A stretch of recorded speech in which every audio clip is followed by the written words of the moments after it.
Alrighty, so this week we are talking a little bit about nutrition here. This will be our first recording for this week. We got two. Alright, so one of the big things with nutrition is there is a lot of quackery, shall we say, out there. There are a lot of fad diets. Some of the fad diets are actually pretty good. Some of them not so good. It just kind of depends. And especially when you get to quackery, you start dealing with, some of the different, do this, 24-day cleanse. We talked about those in class, where, your liver cleanses for you. You don't need to take these special high fiber foods or whatever. But one of the big things when you start dealing with some of our quote unquote quackery, you have that promise of the quick increase in weight loss, that you're going to drop a whole bunch of weight just like that. Weight loss takes time.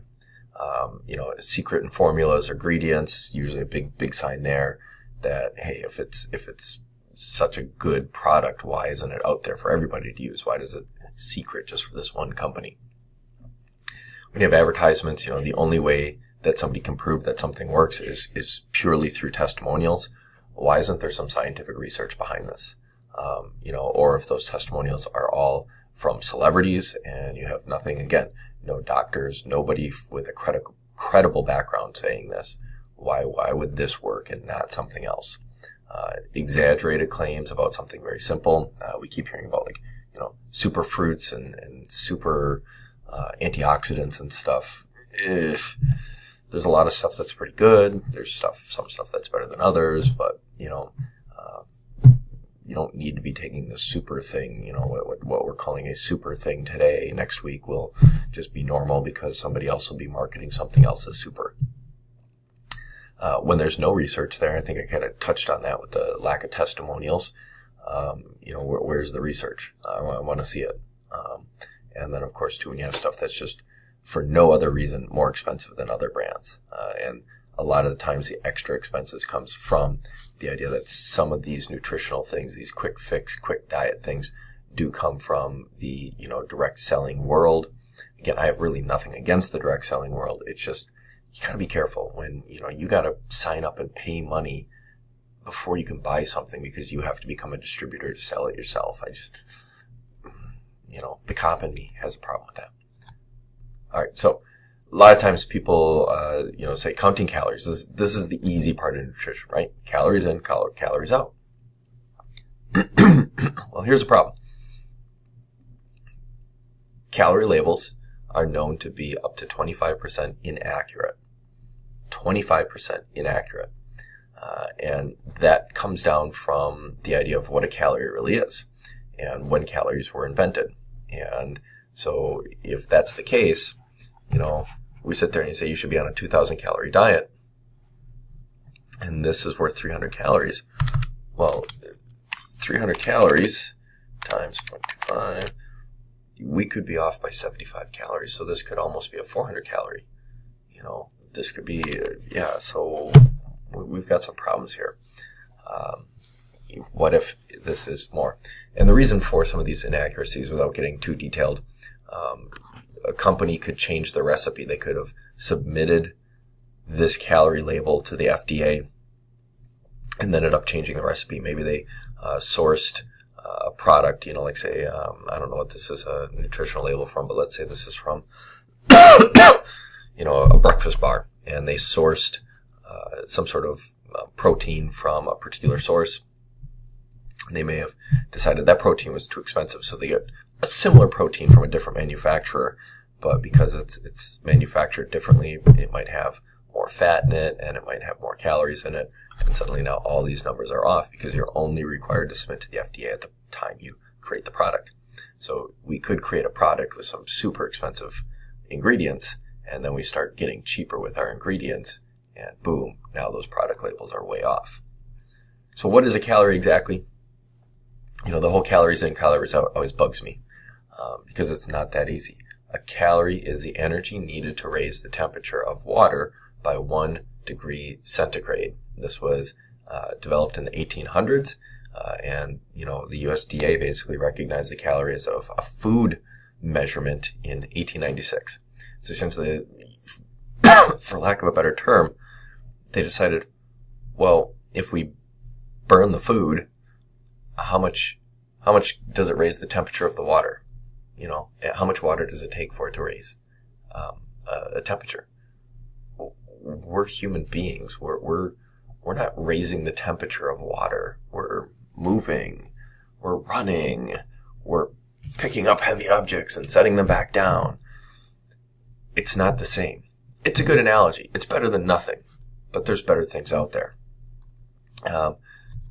Unfortunately, that it is the best thing that we have, though. So the question then says, well, how many calories do you need? For males, there's the math formula. You take 66.5.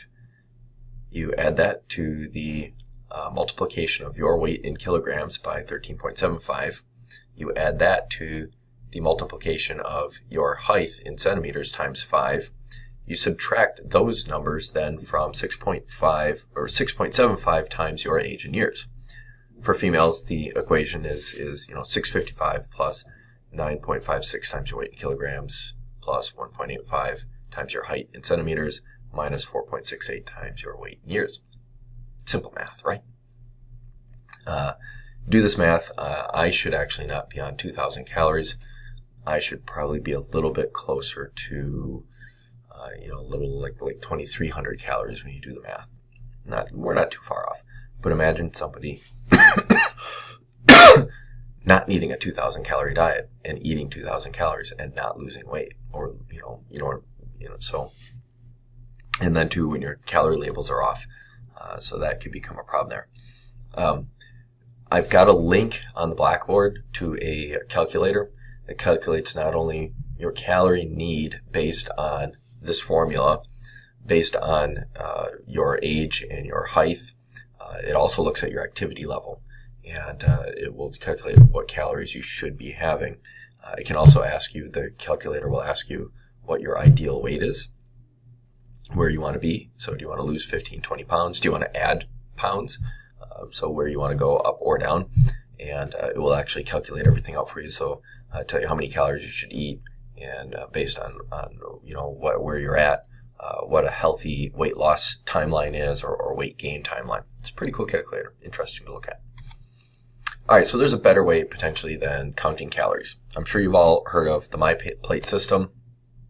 MyPlate, basically says you should think about your plate, have that about size of your plate filled with your protein, this side filled with, your carbs, your grains, your fruits, your vegetables, and a little thing of dairy. That's pretty good. Another way of thinking of it, sometimes we think of, we're getting the differences between men and women, not always exact here, but, on average, proportion to your own body. So the size of your hand, your palm, proportion to your body, is about how much meat you need. Sometimes for men, we want to go times 2. We need a little more protein. Again, proportion to your body, because your body is not the size of a plate. And how big of a plate are we talking? If you have this proportions and you got a plate this freaking big, well, you're overeating. So if you use your body as a guide, you might be a little better. Vegetables, take your fist, and again, that's about the amount of vegetables that should be on your plate. Carbs should be, kind of again the cup in your hand. This is more like the proteins is the palm, the actual size of it. This would be what fits in the cup of your hand, and fats should be about the size of your thumb. Granted, this particular chart here is not really saying the difference between fruits and vegetables, because we were talking about carbs. Fruits are carbs, grains are carbs, fats could be dairy, so it's a little misleading, but it at least is another way of measuring it, because this is not saying, well, how big's your plate? All right, habits might actually be a little bit better than counting calories. Big thing, if you can eat a little bit slower, you'll find that you don't eat as much. Because if you eat slower, what's going to happen is your body's going to signal you, hey, I'm starting to feel full. When you start to feel full, when you're about 80% full, stop eating. Because chances are you're actually already full. Your body just hasn't told you you're full yet. Have you ever gone to a buffet and you're eating, and then suddenly you're like, I can't eat anymore. I am stuffed. Well, that's usually because your body had been full already, but the stomach couldn't signal the brain saying, I'm full yet. And by the time that signal hit there, you had already put too much in there, and now you're full. Try not to drink your calories. We'll talk about supplements in a bit, But yeah, if you're doing like a meal replacement shake, that's different than drinking your calories. Don't be drinking sugar water, Pepsi and Mountain Dew and Coke and stuff like that. If you can cut back on that those are hidden calories you don't realize you have. Same with alcohol. If you can cut back on that, those are hidden calories that you might not be counting in your nutrition. Try and sleep more. Body needs sleep for recovery. Try and work on recovery. Sometimes if we're not sleeping enough, we crave certain kinds of foods. When you are eating, try and go for lean meats, like turkey, venison, stuff like that. Don't always have to be red meat. I love red meat, don't get me wrong. Healthy fats also, look at your food labels. Go away from the saturated fats. Go with some of your healthier fats, stuff like the omega-6s, the fish oils. And that's something that we'll again talk about with supplements. Be smart about your carbs. Look for the whole grains. Don't get these genetically modified grains. Get a real whole grain and you'll end up with a better carb. That's really the big thing, So a lot of the things we say is in nutrition, maybe shop the outside edge of the grocery store. All the stuff in here, highly processed, packaged foods, dangerous. You don't need a lot of ingredients. So if you get the fresh fruits, get the fresh meats, get your dairy and eggs fresh, get, even the frozen fruits and vegetables when they're out of season, good. But when you get them in the cans and all the other things that come in the middle of the store, it starts to get a little scary. Grains, you're getting your whole grains from your fresh breads versus, again, from some of the weird carbs that come here in the middle of the store. As a friend of mine sometimes calls them the Franken carbs, So try and do as much out here and minimize in here. I mean, obviously, yeah, we need ketchup and barbecue sauce and stuff like that. But keep that to the minimum. Out here is where you really want to be shopping. Read those ingredients too. Take a look at the ingredients. We said before that you want to have, whole grains. Here we go. First ingredient, whole wheat flour. It's not some weird chemical name. It's whole wheat flour. So look at these ingredients when you're picking up food. If you're getting crackers and the first ingredient is, corn syrup or something like that, how is that a cracker? Corn syrup, it's sugar water. They're adding fillers. You've got a bunch of other stuff in here. Most of this stuff you're going to pronounce. The more stuff you can't pronounce, less likely you should be to buy it because those are chemicals we don't need to be putting into our body. All right, so that's our basic of nutrition. The idea here, and we'll talk in class too. Good habits. Calories are worth counting, but you need to be mindful about counting calories because calorie labels aren't always accurate. It's that nutrition or ingredient label that's a little bit more important to us. But even though nutritional stuff, the numbers of carbs, the number of proteins, that can be off because of how it's done. All right, so if you have any questions, let me know. Otherwise, we'll pick up here and talk about supplements in part 2 of this video.